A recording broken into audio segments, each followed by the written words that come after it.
Hi, I'm Casey. And I'm Gianni. I never finished reading the Animorphs books as a kid, and I still haven't as an adult. And I've never read them. We can't tell you where we live. But we can tell you that we want to revisit these books as adults and dive into what we would keep or change if we were to put it on TV. Two friends, 50-something books. Welcome to Morphin Buddies. And then the music kicks in, and then people are just so ready. Hey everybody, welcome to this next episode of Morphin Buddies with me, your host, Casey Cisnowski, and Mr. Gianni DeMaia. Woo! Woo! We're raising the vibes again at the start of this episode. I'm trying to be up, because not to get too in the weeds with it, but we're recording this the day before a national election. Yep. And cool. And I've been down. So. Same. Having some anxiety this week. Yeah, this is we love the worst. To see it. Yeah. Yay. And then no matter what the result is, then I come out and I'm like, I was never in doubt. I knew it the whole time. But well, everything also, leading up to, I'm like, I'm going to kill myself. So this is great. Yeah. Yeah, me too. Same boat. This episode is also coming out right around Christmas time, like literally right before Christmas. Like, yeah. So, for the people that celebrate Christmas, Merry Christmas. For the Hanukkah folks out there, Happy Chanukah.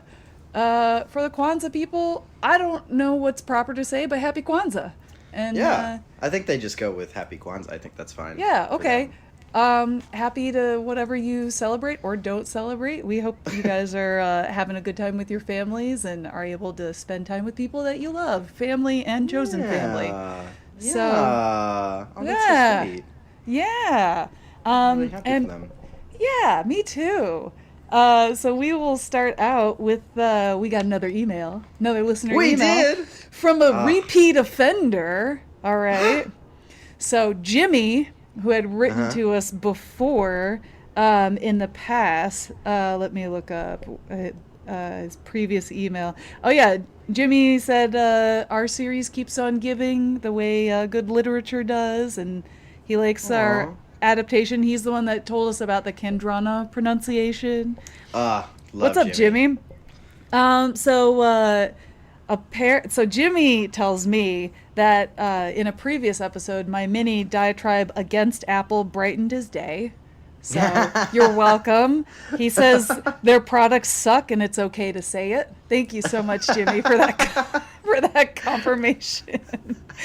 I have Apple products, of course, but I'm not going to sit here and staunchly defend. I'll only say that I like my stuff. You guys are mean. No, you guys are mean.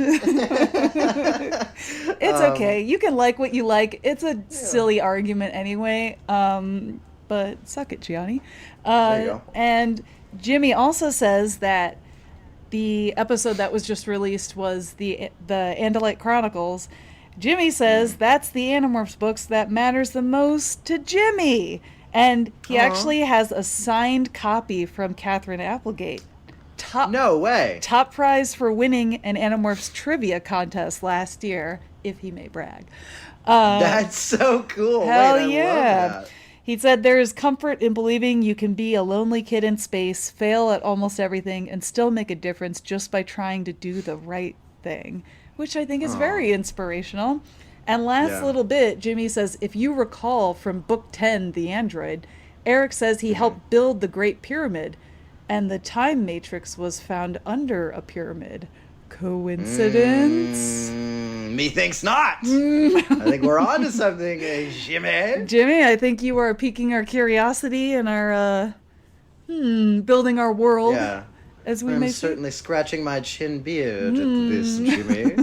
I dare say, sir. Thanks, Jimmy. Thanks for writing in. That's all Jimmy had to say. That's awesome. I love it, man. That's awesome. Yeah, tell us all about your life, especially if you're winning Animorphs trivia contests. Yeah, that's sick. Lord knows that I forget most of the things that happen in these books the second after I read them, and then I remember them right at the moment that I'm telling them to you on this podcast. So I am always impressed to hear that people are good at trivia. Yeah. Even more impressed to hear that people are good at Animorphs trivia specifically, because wow, what a subsect of something. Exactly. So, so we are talking about The Warning, the Jake-centric book Mm. where he's turning into a rhinoceros on the front of the book. How'd you Mm-hmm. feel about The Warning, Gianni? The Warning was interesting. Mm-hmm. So, I think we all know Jake, not my fave. Mm-hmm. However, my savior, the guy who does the audiobooks, as that we had previously discussed, who read the Andalite Chronicles. McLeod. McLeod, or however I say his name. He does the Jake books. We were told by one of the other people who wrote in, I think, last recorded episode. So, thank you for that. That means that every Jake book, I am doing the audiobook. This, the voice that he does for Jake is nowhere near as interesting as No way. the one that he does for Elfangor. Not to say that it's bad Right, by right, any right. stretch of It's the just imagination. different. He just kind of like he kind of heightens like his tonality, and I think to replicate more of a younger kind of persona, which I didn't mind, but it's way cooler when he gets to like some of the other characters, like the voices that he chooses for some of the other characters in this book, namely like the main. I don't even know if I want to say antagonist, but like the main baddie. like person at the end of this book. The voice he did for that character fucking rocks. So if you are interested in the audiobook and the Animorphs audiobooks, I will just say again that McLeod, or however I say his name, that guy slaps. So definitely check it out. Good for him. In terms of the book, the Warning was kind of mixed for me.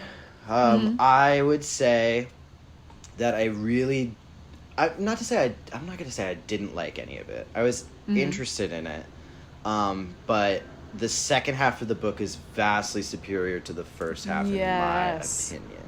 100% agree. I think it took them way too long to kind of like get to Interesting. get to the consequential action. So long, in fact, that I was starting to believe that this would be like a two-parter book or something, because they spent most of the book just trying to get to the point where they could like basically infiltrate the compound and stuff that we're going to talk about when we get into like spoiler specifics. But they were taking so long to get there that I thought, oh, this is just going to be a travel book, and then the next book is going to be whatever they're going to do at this place when they fight whatever the guy, right? And we all know that Jake's not my favorite. I know that I'm biased in these certain things. But when you're looking at like the first half of this book, you have to see why. Because the problem with Jake is that Jake doesn't have any character traits outside of being a reluctant leader. Yeah. And we've gone through that so many times. And it's the same problem that we had with what was that book hold on, let me pull up my rankings list. Oh yeah, yes. I think it was The Secret. Where we were evaluating, it was a Cassie book, if I recall. And the skunk book, right? And it was the problem was that it was a retread of the one character trait that Cassie has, which is like that she's an environmentalist or whatever, right? It's okay that these characters are kind of simplified, but then you get spoiled rotten with someone like Tobias or someone like Marco, where they have their like key personality trait, like Marco's the funny guy, Tobias is the angsty one or whatever, right? But there's so much more depth and context to those perspectives that when they're going through their different character journeys as POV characters, you're able to ingratiate yourself so much more to their perspective, because it feels like they, even though they're still simplified in the same way that Jake's simplified, they feel much more real. They feel much more alive. They interact with things with a specific lens. Jake doesn't interact with anything with a specific lens. He either leads a thing, or he hems and haws about leading a thing and then leads a thing. Right. Those are the only things that Jake does. He doesn't like he just there's nothing else to this person. Yeah. And it's now to the point where not only am I frustrated at the fact that the character is so simple, but I'm also now being forced to go back through the simplicity as if I didn't get it the first 18 fucking times that they told me that Jake is a leader. So the whole first, like, half, it's almost more fair to say, like, 3/4 of this book is kind of a cartoonish fun adventure. Sort of. Without much fun. Mm-hmm. Kind of goes into, like, some harrowing sort of dark places, but we've been there before with Jake, so... I mean, it feels like they finally have forgotten about the lizard thing from, like, the very first book, right? Yeah. He's finally over that, and then has to be traumatized again. Yeah. And I'm not saying that, like, the Animorphs can't have trauma in what they experience. Sure. But when they do have trauma, it's starting to feel stale. Mm-hmm.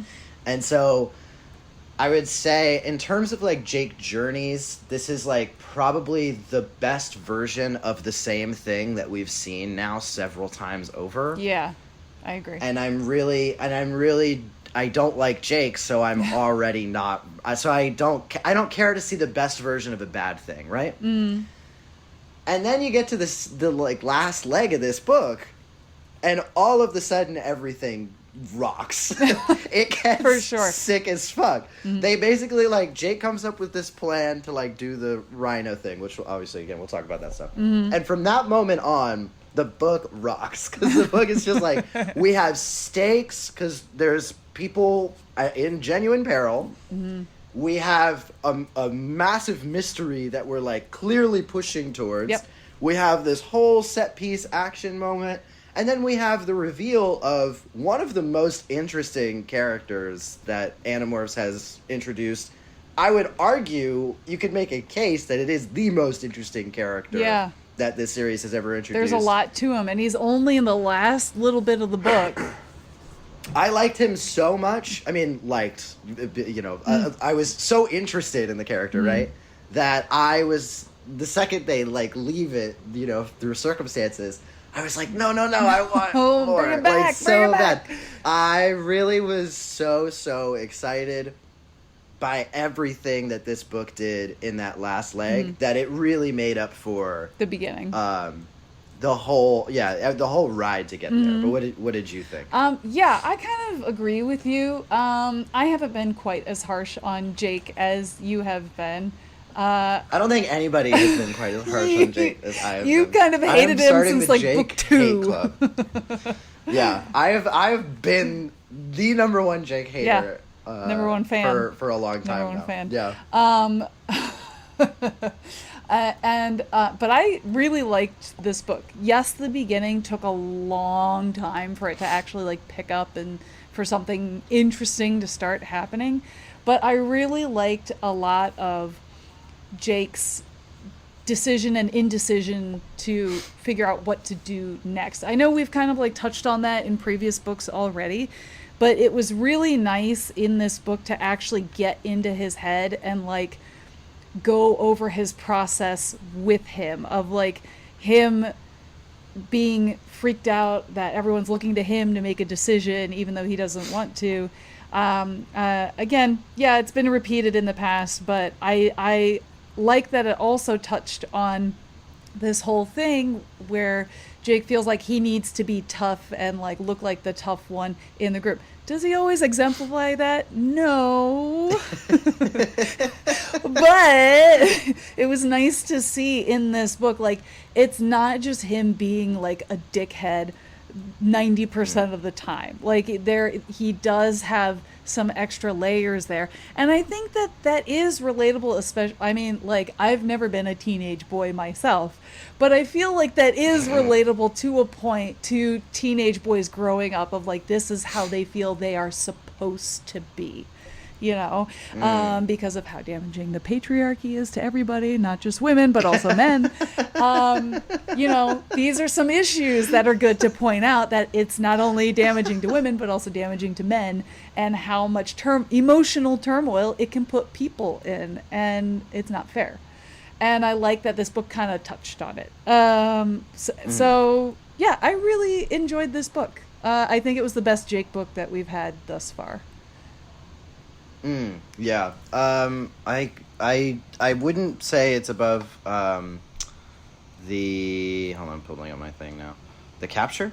Yes. Oh, the yeah, the capture capture was the one where was he had the really, yerk in his yeah, head, right? the capture, okay. But I actually have it just below that in my ranking. So like I know I came off pretty harsh, but like I said, like I didn't hate that. This is still the best, like it's still the best version of like I think the Jake-isms.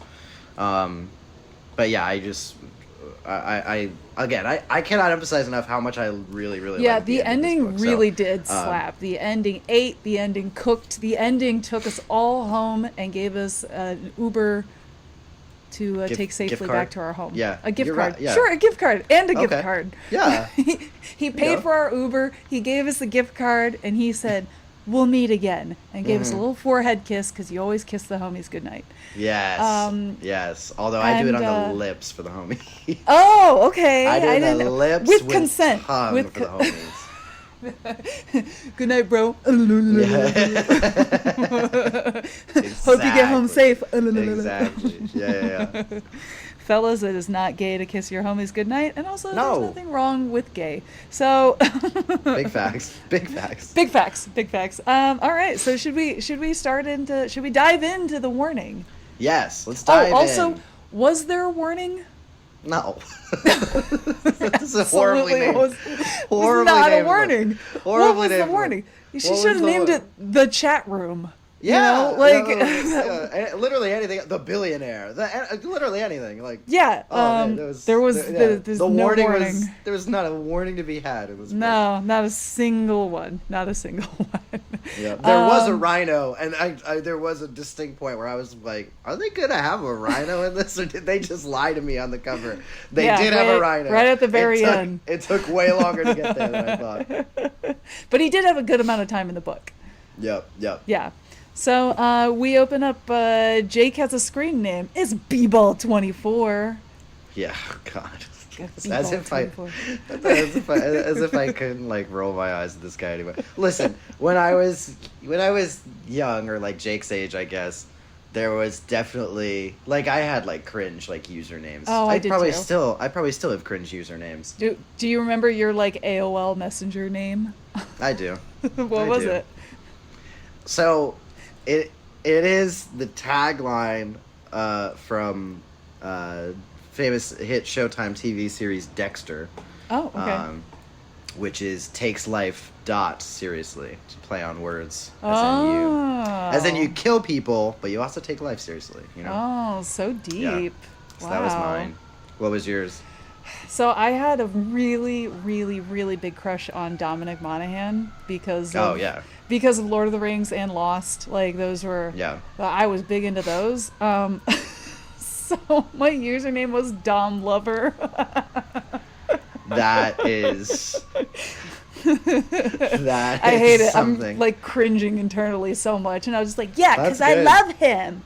And yeah, like me and my 13-year-old self. Someone sent that to that clip. Just someone send that to Dominic Monaghan. No, do it, please. Don't. I've told you off air. I don't think I said it on the air, but I am watching Lost for the first time. Yeah. Oh right yeah, now. Folks, if you're a fan of Lost, Gianni's watching it for the first time ever. That show is crazy. It's so good. Where are you at right now? Just real quick. I feel like sidebar. I'm sprinting every time I watch an episode. I'm season 2. I'm like halfway. No, I'm over halfway through season 2. Okay. How did you feel about the opening of season 2? Was it crazy? It was wild. Yeah. There's two types of crazy things that happen on Lost. It's either like an existential crisis that is definitely an allegory for some sort of biblical thing, or people get shot without impunity and then are never talked about again. And there's no in between. Those are the only two things that happen on Lost. No in between. So it's all gas, no brakes. And it's a lot. It's also very clearly a show that was not meant to be binged. And so I'm like binging it, and I'm like, I gotta slow down because It works though. It works to be binged because especially when you get into seasons 4 and 5, there's a lot of head stuff that is just, it gets in your head and you're like, what the fuck is, I don't understand what's happening. I don't understand the logic, but I'm here for it. Those are really difficult, and I can't keep track of it all, but one of the best episodes is in season 4, The Constant. Everybody knows it. That's one of the best episodes of all time. But have you gotten to Henry? I don't The believe balloon so. guy. This is Okay. This is the with the glasses, right? The one who won an Emmy for the show. Oh, yes. Correct? Yes. Okay. Yes. Yeah. I can't remember his name, but yeah. he. I mean, the only things I know about the show are just like the zeitgeist of the show. Yeah. I know nothing about plot wise or Which is anything like great. that. But like, Which I is know great. that guy is gonna come up somewhere, and Yeah. I'm like just kind of waiting. Are you excited about Waiting for that. the monster? Do you think the monster's ever going to get revealed? Dude, I wanted it to be a dinosaur so bad. Everybody did. So bad that they even like made fun of me for it. I can't remember what episode. It was like very early on in the show, but like I think it's Hurley or something says, and he's like, do you think it's a dinosaur? And they're like, shut up, dude. And I was Oh sitting there, man, like, my index fingers touching, like me looking down into my lap. I was like, oh, bummer. I wanted it to be a dinosaur so fucking bad. It was killing. But you me. got polar bears. And then yeah, not the same. You know. Yeah, just not the same. I can't wait. I'm so excited for you to be on this journey. This is my second favorite show after Arrested Development, and I will watch it over and over and over and over again. Anyway, okay, Love it. So we'll get back to... Oh, yeah, that's right. We're talking about a book. Thank you, folks, for sticking with us. Let's get back to Babal24. Oh, yeah, that's a terrible username. So he's online chit-chatting. He gets, like, a message from... it's clearly Marco, but pretending to be Cassie, and then, they're, like, jiving each other or whatever. I love you. I love that it's like not even a secret that they're just like absolutely dating, and like no, but like they don't even acknowledge that they're dating. Yeah, they're like real cute about it. Yeah, they just know that they both have a crush on each other, but they have no idea what to do about it. Yeah. And everybody else is like, yeah, they're just like dating. So tween angst. He something possesses Jake to just be like, you know what? Just out of pure curiosity, let me see if I Google Yerk and see if anything pops up. And lo and behold, he gets exactly one hit. Yeah, and it's a chat room where people are talking about Yerks. They're talking about Visser as a ranking. They're talking about an invasion. They're even talking about the sharing. They're talking about Chapman. They've got a fax page. Yeah, they're talking about potential controllers, like all kinds of stuff. And so immediately Jake is like, well, I have to bring this attention to the group because to the attention of the group because I don't even know what to make of this. You know, what's going on. So they're kind of all talking about it. They're like, hey, should we like pop back into the chat room?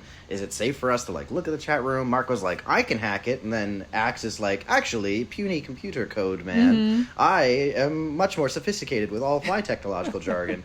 And Marco's like, all right, show off. So then they like do their whole thing. They go back into the chat room. Yeah.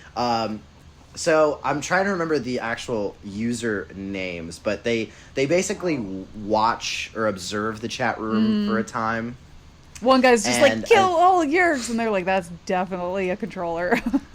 There's one of these characters in the chat that is going by, I have it as Gump8293, who worries that his dad is a controller. So obviously they feel some sympathy for that. More on that later. They're kind of hemming and hawing about, like, is this a scam? Is this Yerks trying to like bait people in? What could it be? Or is it just a mix of people? Like, where are these people? Also, I think it was the way Catherine wrote it was very accurate to the way chat rooms used to operate. Yes. I felt yeah, there's like one guy who keeps popping up who's like, go Vikes or something. Yeah. I was like, this is so funny. Yeah, I felt like such a sense of nostalgia reading through this chat, and I was like, man, Catherine, you nailed it. I'm so proud of you. And also, No, I agree with you. Yeah, that's an underappreciated element of it. But yeah, you're right. All of the chat room sequences, I was like, this is exactly it. This is exactly it. And I like that Axe threw some shade to the dial-up internet, where he's like, this internet's slow. And everyone's like, well, what do you suggest we do about it, Axe? It's internet. Yeah. This is what the internet is. Listen, I hate dial-up internet. Nobody likes it. Not for the slowness of it or anything like that, or even the inconvenience of having to like swap off whoever's on the computer at the same time. I hate dial-up internet solely for that fucking noise. Wee, wee. It haunts me in my dreams, man. I think about it all the time. Yeah. But anyway, so they ask Axe if he can kind of like hack into I mean, it's like very it's giving like Disney hacker vibes where it's like hackers kid on computer, hackers be like nothing. I'm in. Yeah, but it's like whatever, like they breeze right through it, so Yeah. I don't mind it. But he basically is able to get into some sort of like central computer system and basically find the identities of some of these protected screen names or usernames. Well, he tries to do that, but then he can't. But first they realize they have to go to the Web Access America's central computer, their main office. They have to sneak in order to be able to actually get the identities, see the identity of these people. So they decide they have to take an airplane, and luckily the office is only an hour and a half away by plane. Yay! How convenient. So they decide they're gonna morph flies and get on the airplane. How do we get on the airplane as flies if we don't know where the gate is? Well, let's steal a dirty diaper, put it in a trash can near the gate where we need to get, and then we just follow the smell. Gross. Literally the grossest possible plan I could think of. And there's so much butt humor in this too. Yeah, like a weird amount. I was like, bro. Yeah, this was so strange as a little plot element here. That immediately after I read it, I deliberately said, I'm going to forget about that so that this book doesn't get worse in my mind. And then you just reminded me of that, and now I'm upset again. Tobias is like, I'm a fly, but I don't know how the fly works. And they're like, well, where are you? He's like, I'm in a white area, and there's like water below me, and it was bright, but now it's dark. And everyone's like, you're in a toilet bowl right now. You're literally in a toilet bowl, and someone just sat down. And I was like, oh God, gross. Please don't go any further. But no, he gets gross. out. He's fine. Nothing happened. Thankfully, he flies out. He finds a way out. Yeah. So then they all fly onto the plane. They get on the plane, and then somebody in first class decides that flies on this plane. Oh no. Bad. Very bad. Yeah, and just smacks the ever-living fuck out of Jake. And it's like, it's pretty harrowing in the description too, because also, cannot be stressed enough, the tone of this book just on a dime flips its head, because it was like, haha, potty humor, hee hee hee hee hee, and then it was like, and then he gets killed, and his wing is falling off, and he's screaming in pain. His body's in different places at the same time. It's so my awful. My God. And the worst part about it is like Jake constantly like kind of going into some sort of like shock experience as he's trying to comprehend what they're saying, as they're like demorph. It's and he's so like, hard. morph, haha, this funny word, demorph. Oh, also, I can't remember when this happens, but it's either when they're turning into the flies or turning out of the flies. I think it's when they're turning into the flies, because I think after this Jake thing happens, I think it gets pretty serious from then on out. But there's a moment where they're like morphing, and some dude walks in, and it's like, and sees them as half fly and half boy, and he's just like, what? I mean, dude, at this point, I know I say it literally every episode, but I have to keep saying it, because until it actually is revealed, it is truly so funny how bad of a secret. The secret. This is the worst kept secret on the planet. I just need everybody to acknowledge and know it's so bad. Like so bad. The guy so immediately bad. leaves the bathroom, and all they overhear is him being like, "There's a dude who's a half fly," and they're like, "How much did you have to drink, buddy?" Yeah, it's what, like dude? that's your conclude. Like there's some things that are so weird that Off you the just can't wall. be making it up. You know what I mean? Also, I do want to say it's really rude for this guy to pound on the door knowing people went in there and then reaching over the door to undo the lock. Psychotic.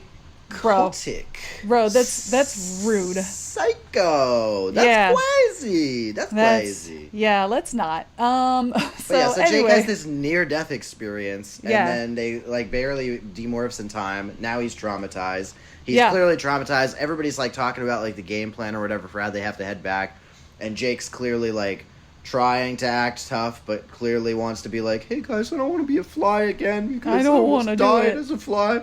And Cassie recognizes this, and she's kind of sticks up for Jake, like, "Hey guys, maybe we shouldn't be flies. Let's maybe be roaches instead." And Jake's like, "Don't stand up for me, Cassie."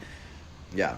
But also, roach, way worse. Way more likely to suffer someone to kill you as a roach. Yeah, at least with a fly, you have those lightning fast instincts. With roaches, like, you're going to get the squish. No one's going to ask any questions. Oh, yeah. Oh, you're going to get the squish. But so, first they have to go to this WAA headquarters or whatever all they call in them. their morphing outfits and no shoes. Nope. They join a group tour. This is, super odd. Their genius plan is like, basically, we're going to shock them into leaving, is basically the plan. So they all get into, like, battle morphs. In a janitor's closet, no less, first. Yeah, that's literally, it's like tiger, bear, gorilla, and they all, and then skunk, one of them. Yeah. And then they're in the closet. This actually is the funniest moment of the whole book, where he's like, "Who's gonna open the door?" And they're like, I can do it. And they just like break it off the hinges. Mm-hmm. So yeah, they like walk in and everybody immediately is like, okay, that's a lot of animals, and then like leaves. Well, Rachel grabs a mop and she's a grizzly bear and she's mopping the floor, and Jake in his tiger morph is holding a bucket of water in his teeth, and Tobias is sitting as a red-tailed hawk on Rachel's head. And I love this note that Kay Applegate didn't have to go this hard with this, but the floor is also carpeted. So it's a grizzly bear mopping the carpet on the floor. And even the guys in the room that they're trying to distract, they're like, does that bear know that the floor is carpeted?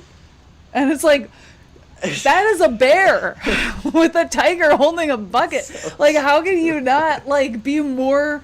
Like, get out of your seats. Leave. This is the goofiest shit. No, this belonged. So bizarre. This sequence belonged in the reaction.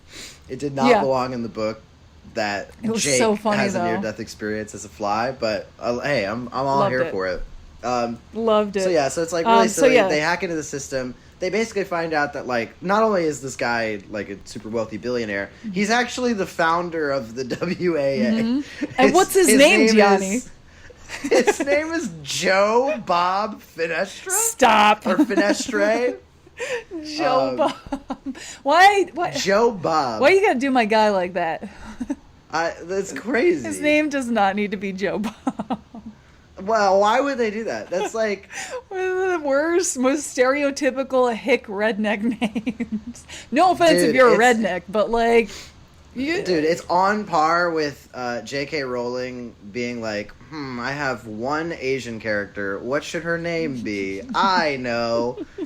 Also, on this podcast, I hope it's okay, but on this podcast, I don't like J.K. Rowling. I don't like her either. Any chance I have to roast her. To drag her under the rug and roll her up and say, you know what, you can just stay in the rug. And here's the thing, if you're defending J.K. Rowling, like, don't. She's got billions of dollars. Yeah, she literally does not need she's you got defending literally her. lifetimes worth of money that she will never... She has so much money. Yeah. It's disgusting. If she wanted to, she would never have to talk to a single other human person ever but then again. She just could buy keeps all of Elon talking. Musk's... alien android robot things and just have them serve her for life. And you know what? She can choose the gender of all of those androids. Leave. Just get out of my Twitter space. Anyway, also she's bad at naming characters, and the Joe Bob Finestre, well, unfortunately, would fit right into the Harry Potter world. Yeah. Moving on. Anyway, moving on. So, also Marco finds out that the girl he's been flirting with on the internet is a 73-year-old postal worker. Yeah, that didn't need to be thrown in there. We don't know if it's a guy or a girl. I don't care. Hey, maybe a hot take. I don't actually care either way. I think it's bad both ways. How about I agree. Throw my hat into the ring. And Marco's just like, that's weird, right? I guess I can't talk to them anymore. And I'm like, Marco, this is bad. It low-key is giving that he's like kind of reading the room to be like, maybe it's still hot? Is it hot? Like, no. It's like, no, that's bad, right? That's a crime. That's bad. We think that's crime. bad? Yeah. We think that's bad. Right. Big crime. Yeah. That's weird, right? That's bad. Crazy. So then they all fly back home, and Jake is getting PTSD flashbacks getting back on the plane, and he really doesn't want to do it. And Cassie calls out Jake for acting tough instead of just being honest, being like, yeah, I'm scared. I'm scared of getting on a plane. Yeah. She's like, hey, don't let toxic masculinity get you down. And he's like, but I have to be like that because I'm the leader. And Cassie's like, I don't. He does, though. That's really what he says. That's exactly. And Cassie's like, I don't give a fuck who you are. I care about you, and you don't gotta be like this. So, I'm always here to support you. They don't kiss, not yet. Much to my chagrin, this was exactly the moment for it, and they don't. So, here's the thing: the best part of Jake's character is that Cassie hangs out with him. Yeah. So I just want them to kiss. Yeah. Maybe she can change him. She can change him, Gianni. Actually, but who am I? Quick sidebar. I have a running joke with my boyfriend where, okay, little bit of insight on me. I love sad boys. I mean, you guys probably already know that because I love Tobias so much. But I do. I love sad boys, and I want to take care of them and make sure that they feel protected and loved and warm, because everybody deserves to feel like that. So there will be times where my boyfriend and I, Dave, will be watching a movie together. And like just recently, we were rewatching the first Joker. And we're like about halfway through the movie. And I look at Dave, and I'm like, I can fix him. Just out of nowhere. And Dave's like, no, babe, you can't fix him. And I was like, I can fix him. Oh, I love a good. I can make it better. I love a good I can fix him. A well-timed I can fix him is always good. The one that I really am onto now is who could you fix? No, I'll do my running bit is anytime I see like most recent example was I went and saw Saturday Night and Dylan O'Brien popped up without a shirt. And and then I would lean over. I'll lean over and be like, "Daddy's home." That's my new. That's my latest bit. Absolutely perfect. That's my latest bit. Yeah. So I love that. So yeah. Oh my god. Listeners, there you go. Do with that what you will. There you go. You can take Daddy's home. Have fun with those. I did not invent Daddy's home. Daddy's home. No. I shouldn't take credit for it. So someone else in my life did. But just so you know. I popularized it, so I'm basically Quentin Tarantino of Daddy's Home. I didn't invent it, but I made it popular. So there you go. They have this whole like impassioned thing, and nothing comes of it, and whatever. And then and then they decide they're gonna go to the multi-million-dollar compound of Joe Bob Finestre. And they're going to see if he's a controller. No, and they're basically going to suss it out and see what's going on. They go to sneak in. Wait. There was a really nice chapter real quick in between these two bits where Jake is at home with his family. Oh, I forgot about this, yeah. This was a really nice chapter, and I really liked it a lot, where Jake is just going through the normal motions with his family, and he talks about how much he misses just spending this time with his family, and how he has to go out and do something, and then his dad's like, or no, I think either his dad or his mom are like, oh, but we made your favorite dinner. You haven't been around a lot for dinner, and so we got this special for you. And he's like, all right, guys, I'll stay home, and I'm not gonna go do Animorph stuff. So he stays home and he eats this like salmon dinner with his family, and they have nice conversations. And he's like, wow, I miss the simplicity of just this family life. And I thought it was really nice and really sad for Jake. He says something really important in it as well, where he says, like, he's reminding himself basically to be grateful, because he says that, like, average days like this, or average evenings with your family, that's what we're fighting for, which I thought was very sweet. And I think that is a good lesson. And mature. Yeah, so that was... Yeah, dare I say, a good Jake moment, unfortunately. Yeah. Well, yeah, but whatever. So but then, few and far between, am I right? He's maybe character development, Gianni. There's hope for him. A little. So then the gang meets up again, and they're like, okay, we think the kid in the chat room, little 9-year-old Gump, he's going to confront his dad about being a controller. And that's going to be scary, because then his dad's going to capture him and put a yerk in his brain, which is a huge assumption, and we don't know if it's actually going to happen or not. Yeah, we're just taking so many leaps with this Gump kid, and and what's so funny about it is, like, they bring it up like a couple of times throughout this novel, and every time I'm like, who is it again? Little 9-year-old. I'm like, why do we care about this guy so much? Cassie really cares about him. Yeah, but I guess they're gonna constantly like remind of stakes or whatever, but yeah, it's an interesting little like D plot that is just like kind of lost in here. So it's between that or go to Joe Bob. And of course Jake is like, I don't know, what choice do I make? Do I save the little kid or do I save the billionaire? Let's go billionaire.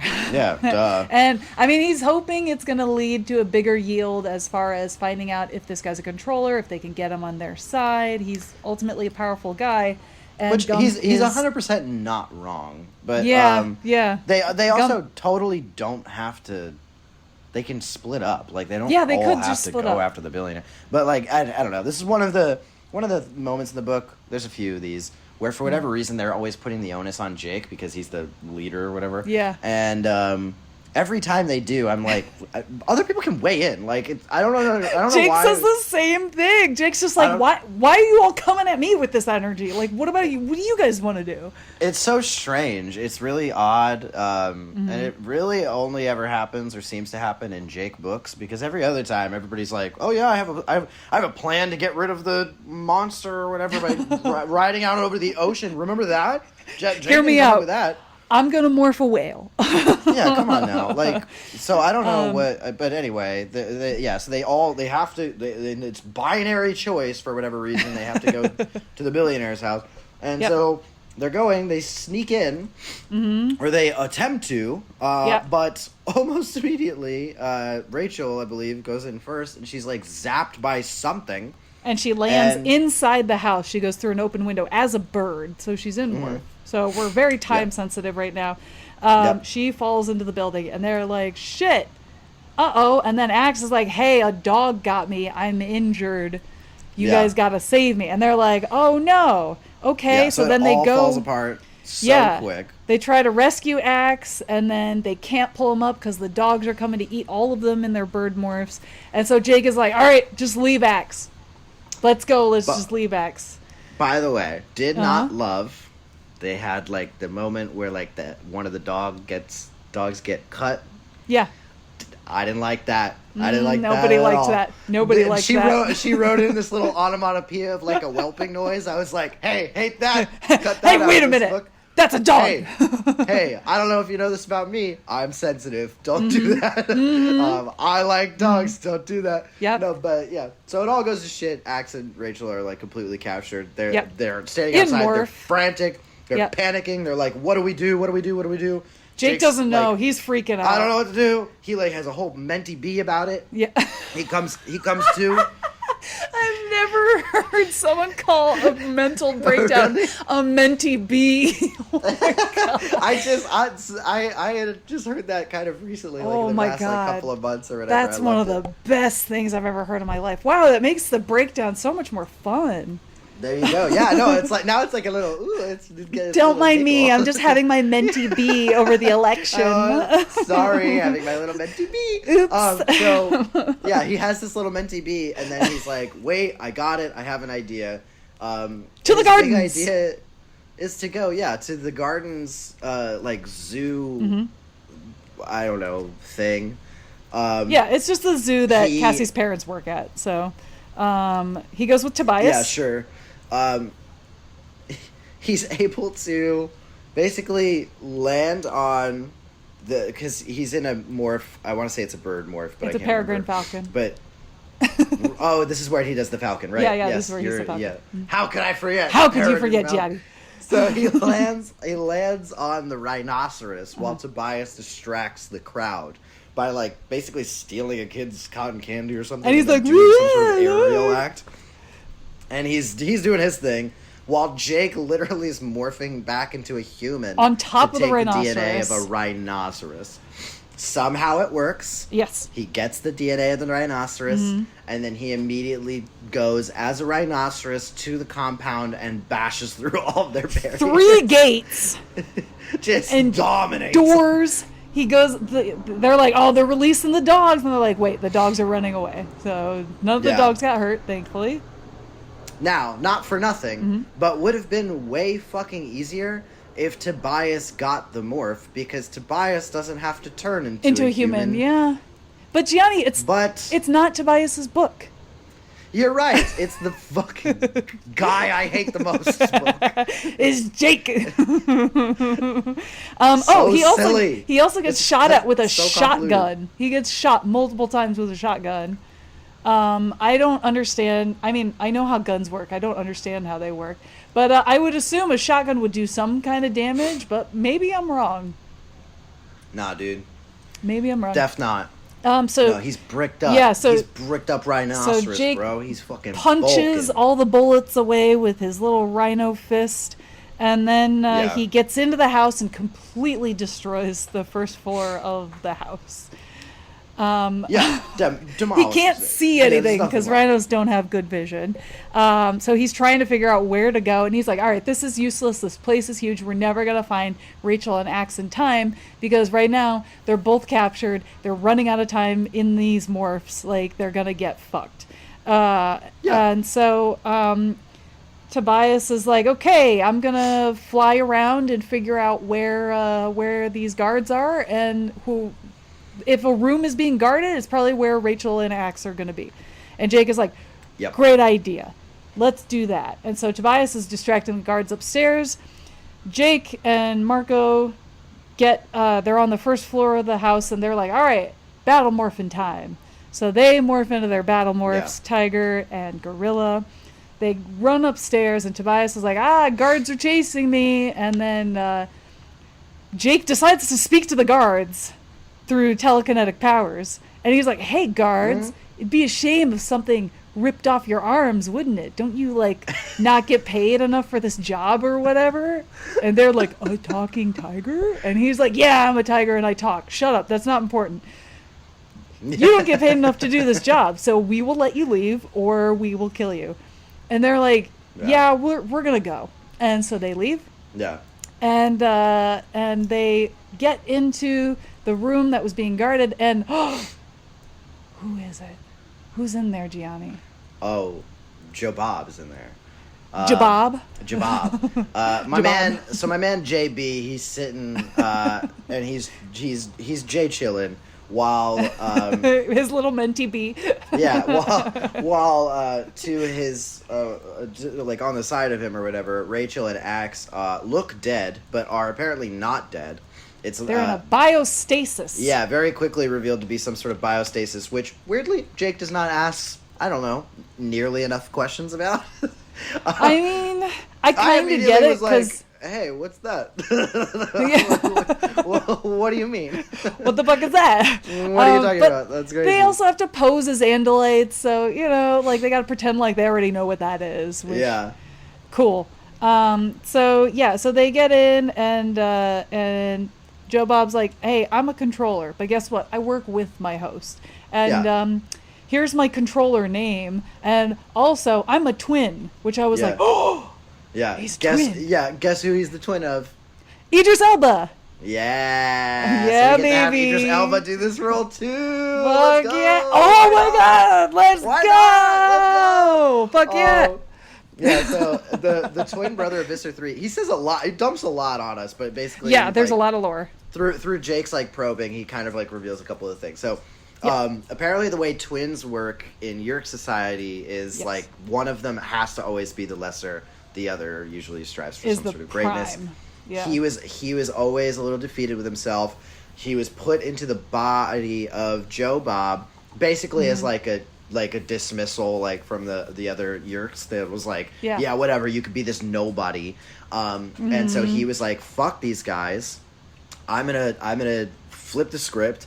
I'll work with Joe Bob because Joe Bob was a nobody. I'm gonna give him all of the information that we have, and we're gonna work together and basically found this like mega corporation company, and rise in the ranks or whatever of this society, and that'll be how I essentially have some sort of I don't know, like self-worth or power in this world. In this world. So it's also revealed somewhere throughout here that this particular Yeerk does not need a Yeerk pool. So obviously that's Well, the he thing doesn't that Jake need is Kendrana most- rays. Yes, he doesn't Yeah. need Kendrona rays. So Jake is like trying to basically figure out like what that's all about or whatever. They have like a pretty lengthy conversation, so obviously just glossing over. But take our word for it, it's a great, exciting conversation that happens over a couple of chapters. That's very interesting. It's really but good.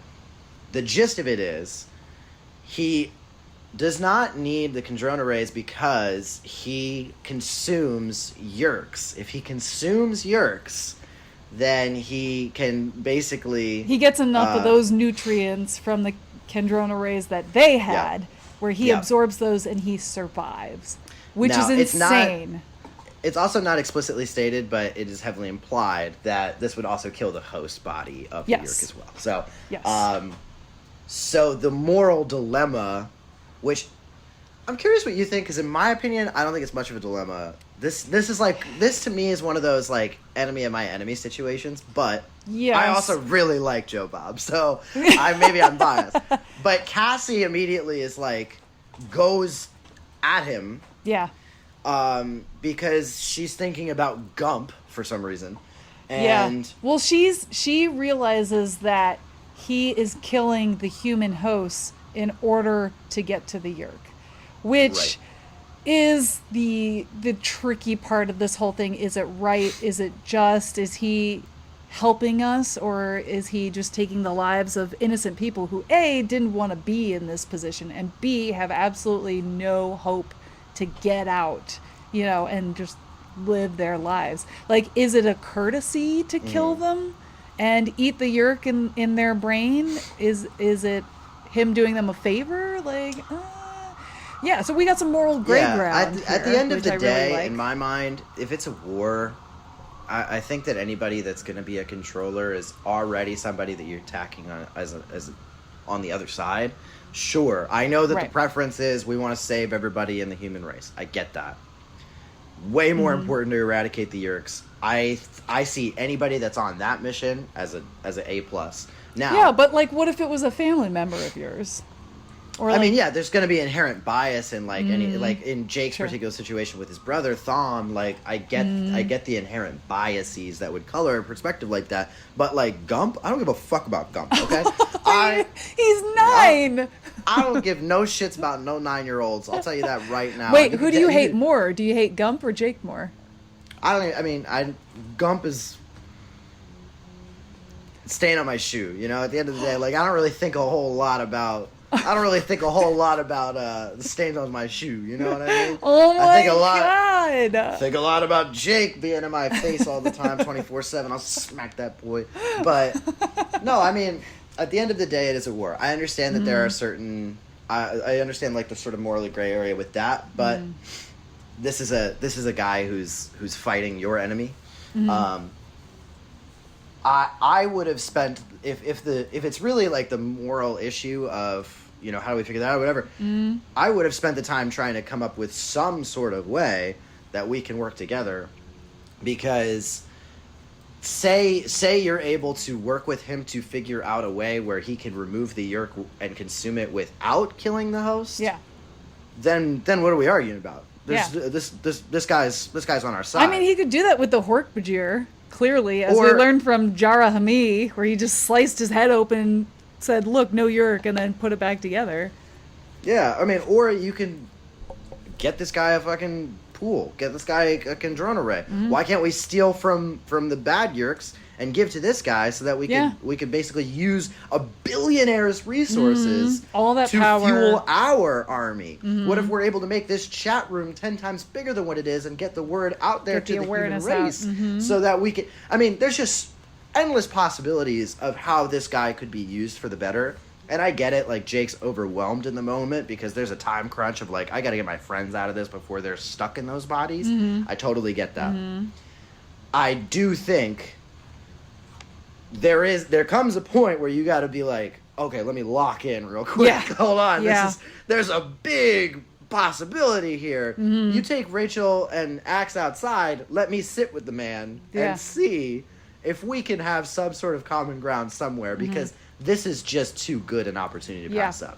Unfortunately, the way they leave this is clearly going to be an adversary to them, which sucks. That sucks, because this could have been such a major step forward. Yeah.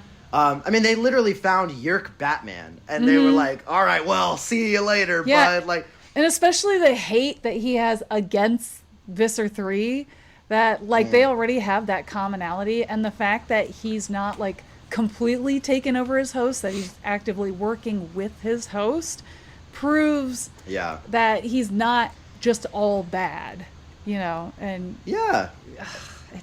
I was kind of disappointed by that, that they just there's something there. There's more conversations that need to be had. Obviously, this is going to be a character that pops up again. My preference, he pops up immediately. My expectation, he pops up like 5-6 books down the line, but we'll save that for whatever it is, I guess.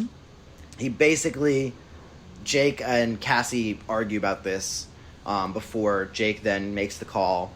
Hey, we'll let you live. Just let us get our friends and get out of here. And he's like, if you, they get out. He's like, if you ever leave your house again, if I ever see you out in public, you're dead. Yes, he threatens him at the end, and is like, he's like, this truce only lasts so long as this moment or whatever. Which sucks. Which is a bad call.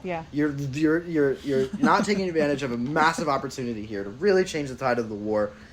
In my opinion, I could argue this is worse than the decision that Axe makes at the end of the Alien. Oh, I don't know about that. I mean, it is pretty bad. I would argue this is on that level of consequential in a bad way. Now, I think narratively this one, at least, it makes more sense that Jake be overwhelmed in the moment and not make the decision. Especially with Cassie like just yelling at him of like, how can you let him go? How can we let him go? He's a Yerk. It doesn't matter. They're all out for whatever. I can understand if your best friend, if you're a child and your best friend is screaming at you like that and is legitimately pissed, I can understand how Jake would be like, okay, you know what? We're just going to go. I don't know how to handle this. Here's my thing, though, too. What was Cassie's plan? To kill Joe Bob without impunity? But, like, this guy... Cassie was caught up in her feels, in her fifis. That guy... But, like, Joe Bob's an innocent guy, too. What do you mean? He's just some dude who had a Yerk plan in his head? What, we're just gonna kill him so that we can save Gump? I don't give a fuck about Gump. Shove Gump off of a moving car, I guess. I don't give a shit. We got Yerk Batman. Can we take a moment just to be like, hey, that's Yerk Batman, dude. That's crazy. That's sick. And, I mean, like, dude, we just ruined his house. Yeah. And we fucked up. Yeah, we kind of destroyed his house, and we're not going to pay for anything. I think we could break bread a little bit, like, on this. I don't know. I think it was a bad call, but... Yeah, not a great call. But they leave it like that. They get out, sort of just in the nick of time for them to demorph and whatnot. Yeah. Because they were in biostasis that stopped the morphing time limit or whatever. So. Right. they could morph back, and they were just fine, which is great. Which is like, sure, great, yeah, whatever. yeah, exactly, whatever. Yeah, but yeah, we're not going to ask more about biostasis. But why? Yeah, exactly. Por qué? Turn on a lamp. Gotta turn on a lamp. It's getting dark at 4:30 in the afternoon. What the heck? Yeah, this is that weird time of year, dude. Yeah, I don't like that it gets dark this early. But anyway, so they all leave, and then they're all like chilling out. Jake talks about, hey, it was real funny how after we left, like a couple days later, Joe Bob's house suddenly caught on fire and it completely burned down. Nobody knows who could have done it. It could have been the Yerks. It could have been Visser. Maybe it was me. Nobody really fucking knows. I mean, it definitely, nobody knows. And I was just like, oh, okay. Jake's flexing on arson. Is that what arson is? That's what arson is, right? Burning down someone's house? Yeah. Yep, that sounds right. There's always money in the banana stand. If you can tell, we're not criminals. We are. I am a criminal of the heart. I steal hearts. Ooh, sick one. Got Yeah. I got busted once. For open container, and that was that's a true story. That's my only time. That's my only crime. My only crime is partying too hard. Fucking stupid. Okay. Fucking having a baller ass time. Get over yourself. What the fuck ever? Fucking straight edge loser. $10 ticket, baby. Oh hell yeah! Fucking big roller over here. I spent more money for hopping the turnstile on the subway. Don't do that. Yeah, don't do that. That's $100 fine. Don't do that. It's $150 now. Is it $150 now? Yeah, they raised it, Mayor Adams. Wow. We got thoughts and feelings about him. Anyway, yeah. Anyway, so Jake hangs out with his family, and he's kind of like enjoying the quiet of his family again, and he the family life, the regular family life, almost becomes a little too much for him, which I like that part of the book a lot, where he's just like, I know this is all fake, and I can't pretend. So he goes outside in the backyard and he looks up the stars and he's like, fuck you, stars. You got aliens that fucked up my whole life. Fuck you. And his mom comes out and she looks up at the stars. She's like, it's so pretty, isn't it? And Jake's like, yeah, it's real fucking pretty. Real fucking pretty. You messed up my fucking life. And he's like, yeah. Jesus Christ. And and Jake's mom is like, if anything's going on with you, you can talk to me, right? And Jake's like, yeah, whatever. And she's like, I know you're a teenager and like you're growing up and you're, figuring out your own shit, but I love you and I support you, and whatever you're going through, it's going to be all okay. You know why? And he's like, why? And she's like, well, you don't know it now, but you'll get experiences and you'll know that no matter what happens, you'll still be okay on the other side of those experiences. And that's going to help you with bad times. And he's like, okay, whatever. And she's like, also, another reason that doesn't really matter. I forgot what the second reason was. But it didn't really matter. She was like making some kind of joke and she's like, haha, mom joke. And she goes back in the house. See you later, kid. Right. Yeah, she's got great mom energy. Yeah. Love that for her. And I thought that was a really nice little moment. And I loved that it was his mom that she really is checking in on him and making sure that he's okay, and she understands he doesn't want to talk to her, and she's totally supportive of that, and that's fucking cool as hell. If you got cool parents like that, dude, props to you. Moms rock. Huge fan. Great. Some of them do. Some of us have bad mom experiences. Oh yeah. Sorry. So my mom rocks. Your mom, Gianni's mom rocks. Jake's mom pretty sick. Yeah. Jake's mom is pretty sick. There you go. Those are the two that I know of. And then Jake and Cassie are talking, and they're mucking out the stalls at Jackie's barn. Nope, Cassie's barn. I just mushed their names together. I just shipped them, Gianni. Oh my god! I shipped them so hard. Oh my god, I love that. So they were mucking out the barn, and Cassie's like, I don't feel good about this whole thing, and Jake's like, it's gonna be okay, Cassie. And Cassie's like, but what if it isn't? And Jake's like, it's gonna be okay, Cassie. And she's like, okay.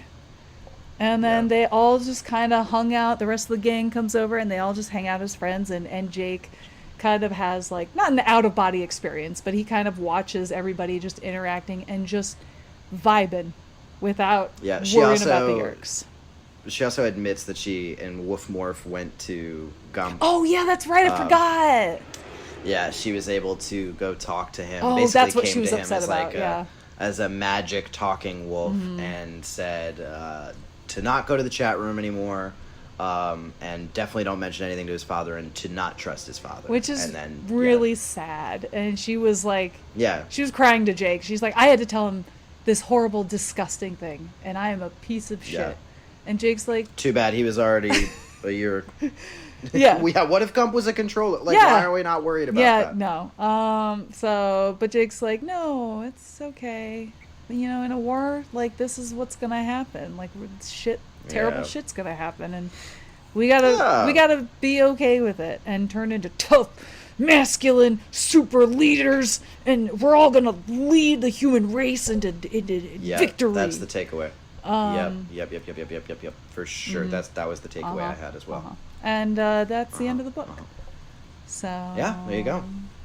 Yeah, I would. So there you go. Not a single fucking warning to be had. In that not a single. Not even in the chat room. Not even by the guards. Of like, hey, look out! This guy's tough. Like. Nope. Nothing. Nope. No warning. No warning. No warning. What's going on? Nothing. That's crazy. As far as a TV episode, we gotta jazz up the beginning somehow. Either make it more goofy and then have the sudden shift right when Jake gets mostly squished as a fly on the airplane. But otherwise, I think the rest of it in terms of like plot points and the stuff that it deals with, definitely I like the focus on Jake's family life and him being aware of like, I don't get this anymore. Like, I can't be a part of this anymore. It's interesting because it's kind of like going to when you go to film school and then you watch movies after being in film school and you never watch them the same again because you're like, oh, that shot's probably a pickup. Oh, that shot, I see the ADR didn't go through all the way. Oh, okay, I see why they lined up the shot to make it like this, to convey this point and theme and whatever. You never watch movies the same after you go to film school, which is kind of fun and cool.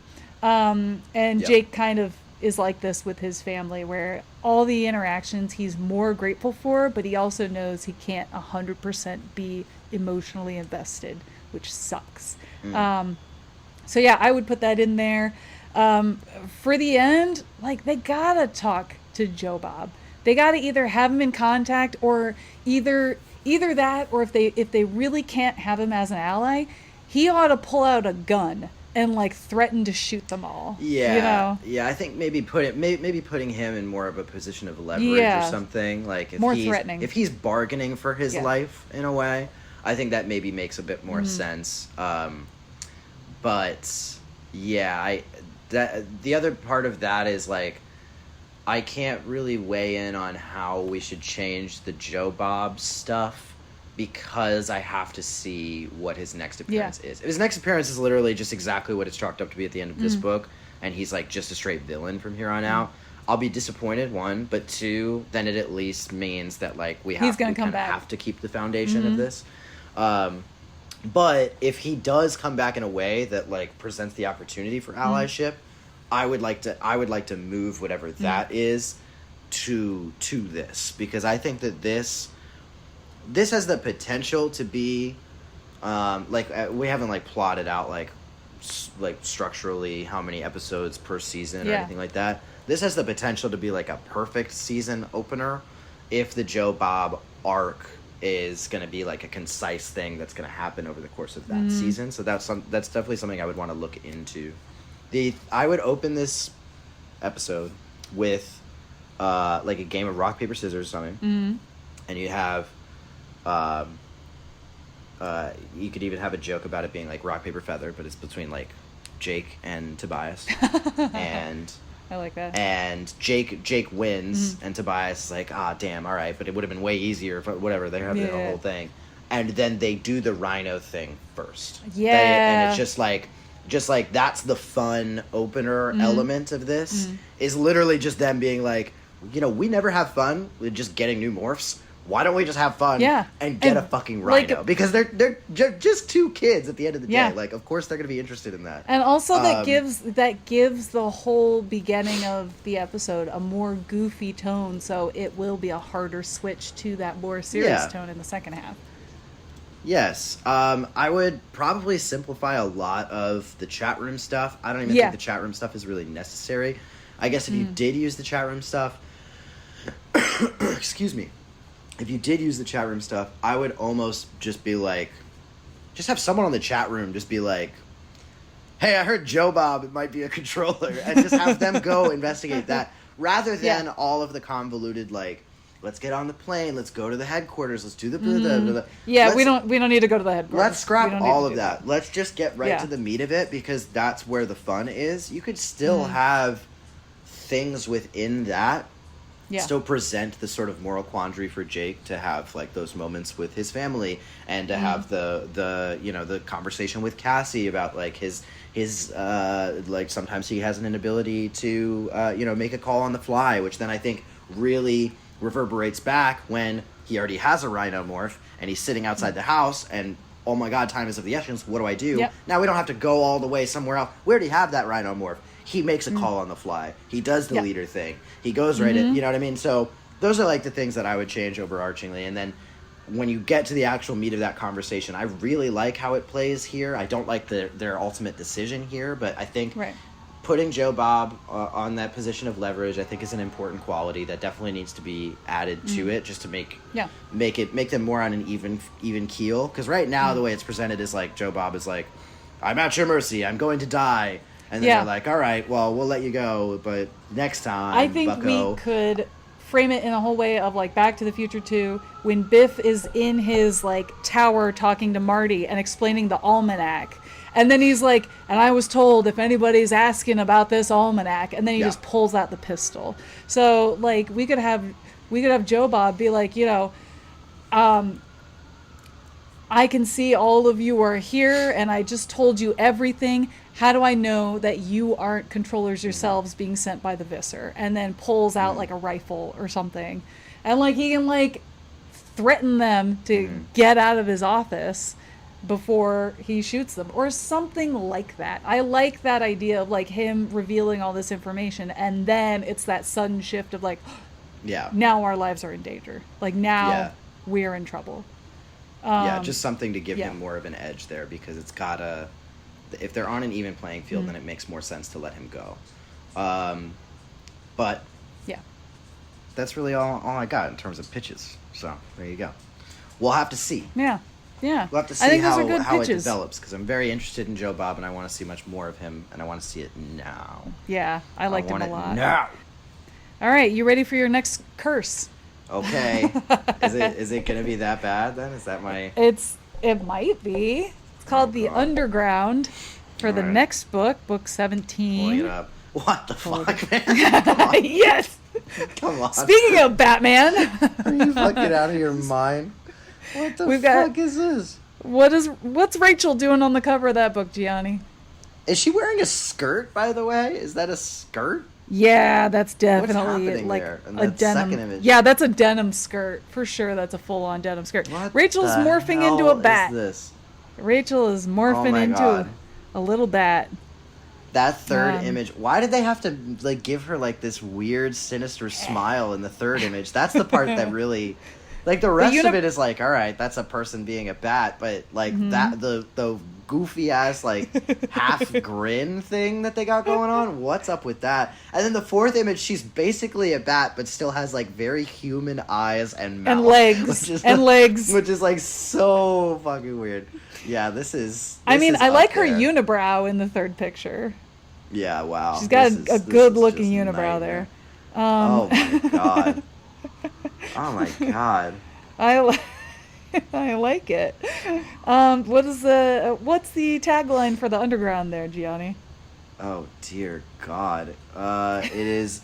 There's nothing to fear but the Yerks themselves. Boo. All right. Could be anything. It's like the taglines and the titles. It's like, yes, Queen, give us nothing. What does that mean? Give us nothing. And then you always ask me, like, what do I think is going to happen? I'm like, I have no idea. Based on that, like, how am I going to make a single... on that. Oh I mean, God. At least the underground, you can assume there's barely light underground. You can assume a bat would be okay underground. Yeah, maybe they're finally going back to, like, that whole labyrinth under the school. Maybe they're finally infiltrating that Yeerk pool or something. That would be my guess. And maybe they're using a bat morph to, like, stake it out or something. That's pretty much the only guess I got. Good news is this title might be appropriate, so for all you listeners out there waiting for that tally, we could probably assume that this one might actually work. But yeah, maybe we're finally going there to ruin that Yeerk pool. Maybe we're gonna finally gonna actually start to destroy some pools or something. Do some things that are actually gonna disrupt this fight. For what once. you don't like turning into trout and then being carried into the ocean? Nope. Hate it actually. Might come as a hot take. You don't like chasing after a Jonathan Taylor Thomas of sorts Jonathan Taylor Thomas. No. So I'm kind of looking at so what I do when we look at these books in the future now, because I have read this before, I just don't remember it that much. I look at like the basic synopses to like try to like trigger my brain into thinking of memories. I don't remember this one at all, but I am gonna read you like the first. I am gonna read you the first line of the description. Oh God. Okay. Okay. Well, technically the first couple lines, but because I want to know your reaction. Okay. Okay. The description goes as follows: what's tasty, good for you, and only takes 60 seconds to make? Oatmeal. And it's making the Yeerks more than a little crazy. What?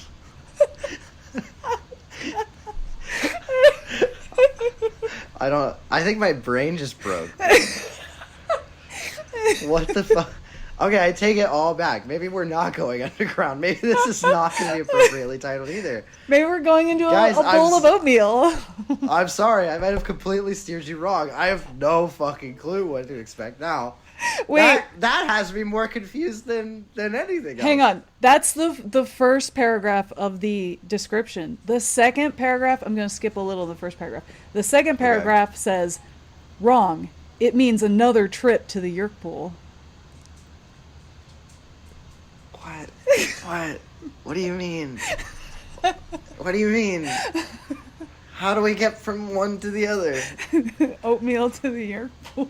Oh, my head hurts. I have like a migraine all of a sudden. Oh, That's no. crazy. What the fuck is that?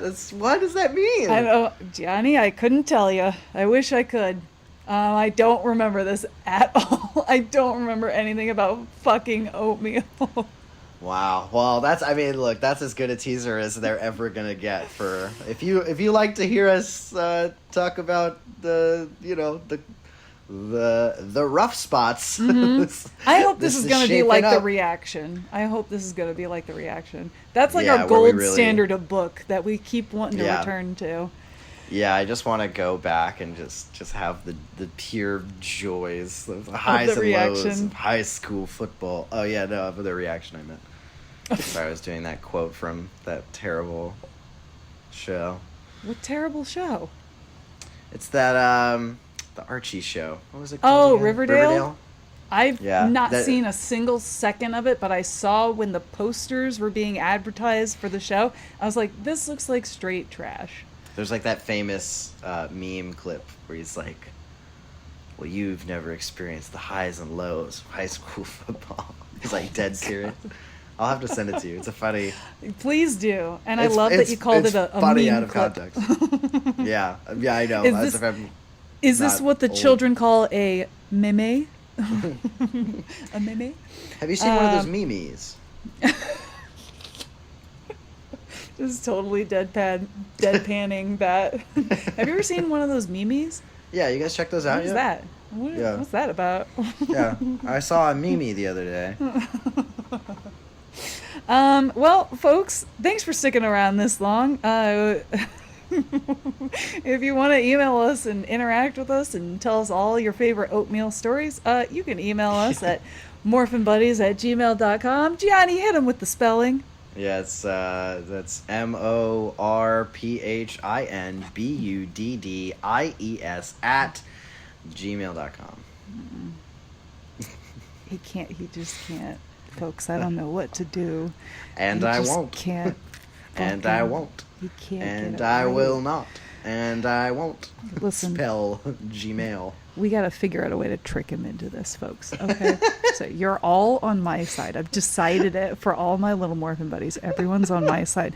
One day, we have to beg him to spell the entire email. Because some people, We all they just don't, have they don't lines know. in the sand somewhere. And this is a funny one for you to put yours at. You know, I don't like sand. It's coarse and rough, and it gets everywhere. That's enough. That's enough. We get to the hour 20-minute mark and you lose your mind.